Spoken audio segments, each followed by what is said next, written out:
กระแดงแก้นไปหาพี่อ้ายสันชู้เอาคือว่าหัวกูน่ะมีแต่น้องมาหน้าอยู่แล้วกับลูกเขาหน้าอยู่แล้วกับลูกเขาสองคนแล้วนักอ้นแลนมาเดี๋ยวนั้นนะก็หึงไม่อีกเขากูไม่ได้หึงแต่กูขี้เกียจความอุบาทความทุเรศของพวกมึงเบาความคิดต่ำๆของกูหึงหัวกูใส่น้องกูกูขี้เลียดคำเบาของซูน่ะกูขี้เดียดกูสิฮะเราตามความเป็นจริงนะถ้าสิหึงมันจะสิเป็นยังไงผัวกูน่ะผัวเมียมันก็หึงกันแล้วเขาจะเงินเป็นคนหักกัน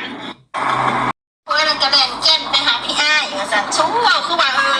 หัวกูน่ะมีแต่น้องมาหน้าอยู่แล้วกับลูกเขาหน้าอยู่แล้วกับลูกเขาสองคนแล้วนักอ้นแลนมาเดี๋ยวนั้นนะก็หึงไม่อีกเขากูไม่ได้หึงแต่กูขี้เกียจความอุบาทความทุเรศของพวกมึงเบาความคิดต่ำๆของกูหึงหัวกูใส่น้องกู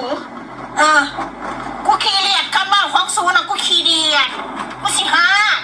เราตามความเป็นจริงนะถ้าสิหึงมันจะสิเป็นยังไงผัวกูน่ะผัวเมียมันก็หึงกันแล้วเขาจะเงินเป็นคนหักกัน